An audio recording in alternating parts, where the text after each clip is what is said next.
Many thanks. Yishar Kochech to Cantor Rita Glassman from the San Francisco Bay Area, who is here this week with about 25 other people to take part in a very special interfaith training program called Building Abrahamic Partnerships. Who else is involved in that course? You can stand up. Yay. Yay. From all over the world. From Singapore, from Kenya, from Israel, from Palestine, from Iran, from different parts of North America. Welcome to all of you. Assalamu alaikum, wa masah al-khair, bruchim abayim, ve'erev tov. Welcome to you all, and good evening. My name is Yecheskel Landau. I've been on the faculty here for 13 years. I am directing this Building Abraham Partnerships program, one of the joys that I have and privileges here. There are some other people who've been teaching in this program this week. I see Rabbi David Cantor. I see Professor Najib Awwad. Who else has been teaching here? Is Imam Suhaib here? Karen Nell Smith sitting next to Debbie, sorry. I think Imam Suhaib Sultan from Princeton is going to join us. I wonder how many of you have never been to Harvard Seminary before? Yay. Welcome. If you are interested, if this whets your appetite and you're interested in exploring any religious tradition that you don't know as well as your own, you can come and study here. And the person to consult for that is my colleague Tina Demo back there waving. Tina Demo is the Director of Recruitment and Admissions, and she can tell you anything you care to know. The website is heartsend.edu. That's more or less the written tradition. And if you want the oral tradition, she's the source.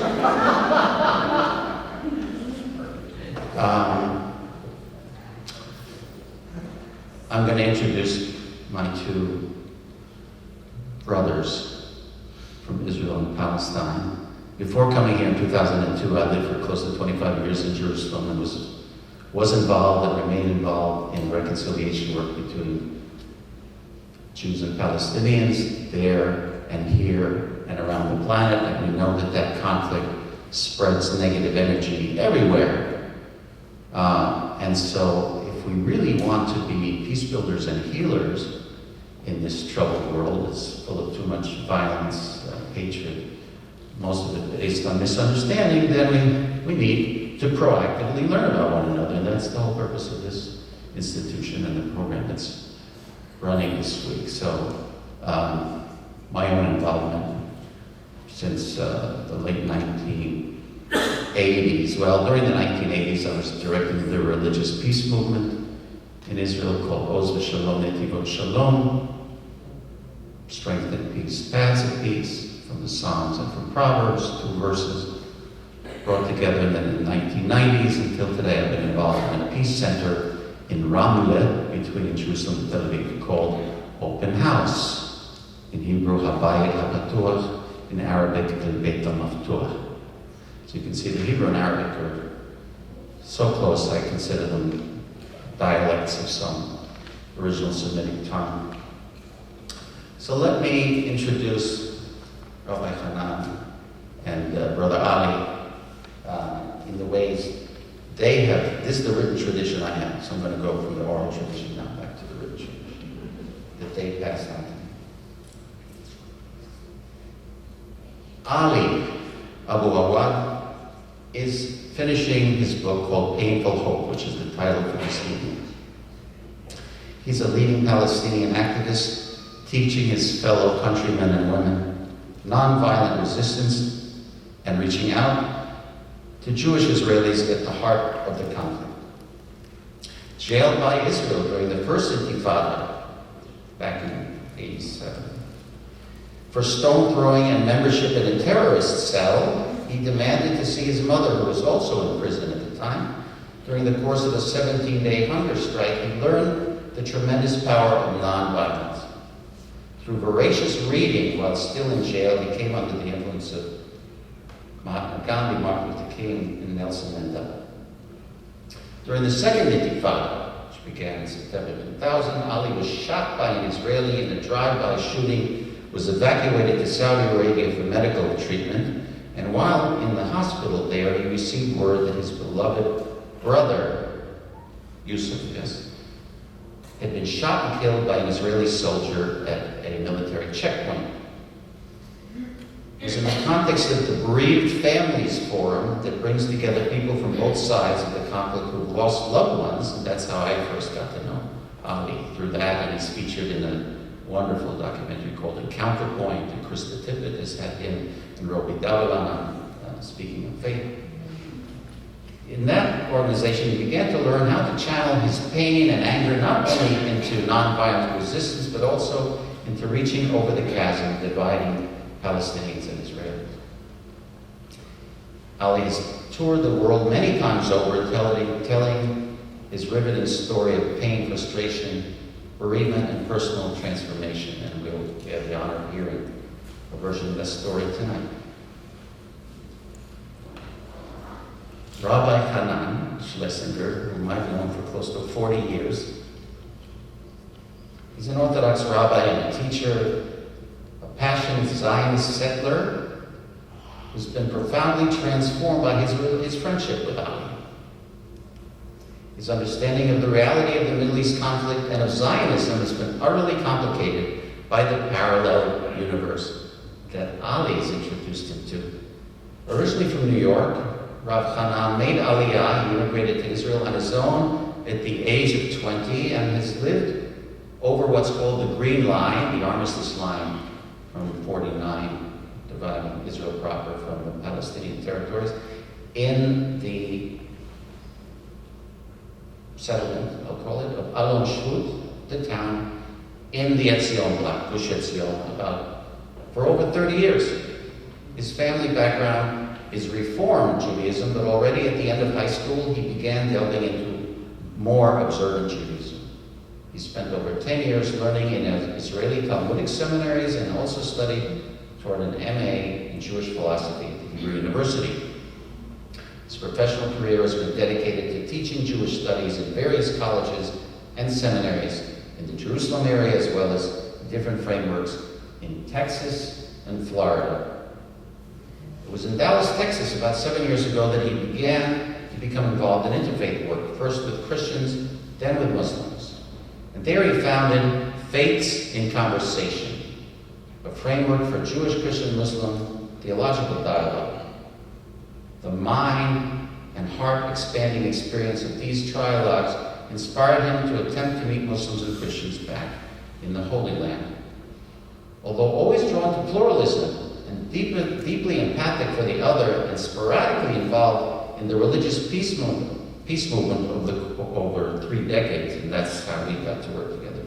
Rav Hanan never met a Palestinian as an equal until he returned from Dallas about a year ago. And the meetings that began then have become far more meaningful than he ever could have imagined, and he will share with you how that has changed him.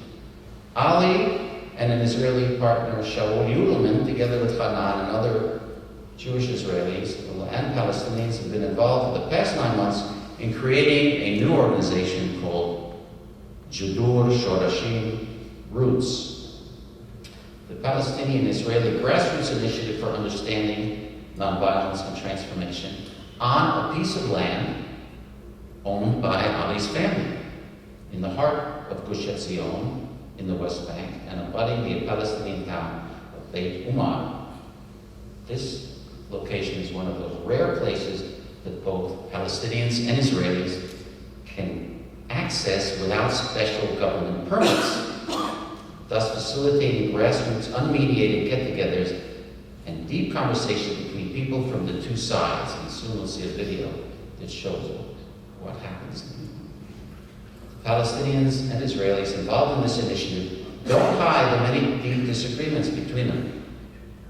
They are deeply aware of the complexities of the conflict and of the lack of equality between the two sides. What unites them is their honest search for human understanding and nonviolent resolution of this tragic conflict. Roots is a joint project of Keren Chai Shalom, the Life of Peace Fund, dedicated to continuing the legacy of the dearly departed and never forgotten Rabbi Menachem Froman, who was the rabbi of the settlement of Tekoa. His widow Hadassah, who you'll see in the video, is a dear sister of many of us. And of a new organization in formation, the Palestinian Center for Nonviolence. This latter will be the mother organization administering the piece of land mentioned above and hosting Roots. The Palestinian Center for Nonviolence will be dedicated to teaching the philosophy and methodology of nonviolent resistance to the next generation of Palestinian leaders. It will be led by Ali and Sami Awwad, and their vision is to create a Palestinian movement that would place nonviolence at the very core of the identity of its activists. So let's now join Ali and Hanan as they tell their personal stories and the intertwining of those stories. They say that they come with no ready peace plans in hand, but they come with the conviction that human understanding and trust will be the prerequisites for lasting justice, freedom, and peace on that tiny sliver of land they both call home. So let's welcome them.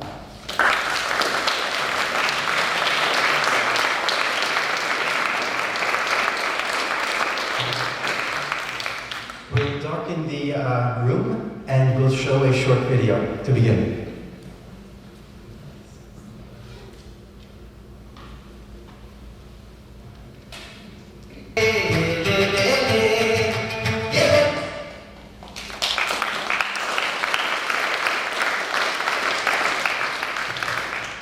Thank you everyone for coming. It's really, really gratifying, and thank you to the seminary and of course to my dear friend Yecheskel, in a certain sense for closing a circle, I think, here of the work we did 35 years ago. You just saw a movie that showed a miracle. You just saw settlers, Israeli settlers and Palestinians coming together, sitting together, talking together. That doesn't happen. I should even say that can't happen where we come from. Because Israelis and Palestinians live indeed so close together geographically, but so far from each other in all other senses, we have no idea of the existence of the other. And then that event happened, 20, 25 from each side. We sat together, we ate together, we talked together, and I can tell you that it was a miracle in which lives were changed.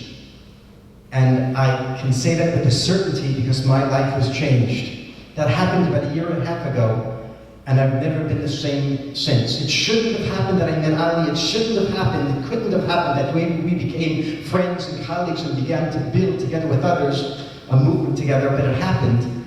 And I'm just so thankful. And we're here to tell you the story of that miracle and that partnership. So I have to introduce myself. I have to explain why I shouldn't be here. So I begin like this. I'm going to use 3 words to describe myself. I'm a Jew, and I'm a Zionist, and I'm a settler. I'm going to take a while to explain those 3 terms. So when I say that I'm a Jew, I have to make it crystal clear that in my perception in my life, to be a Jew is not to be merely a member of faith community. Certainly from my perspective, Judaism is not merely a religion. The Jewish people are a people.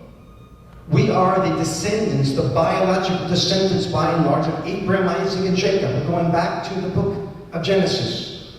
We are a family that became a clan, and a clan that became a people, and a people that became a nation.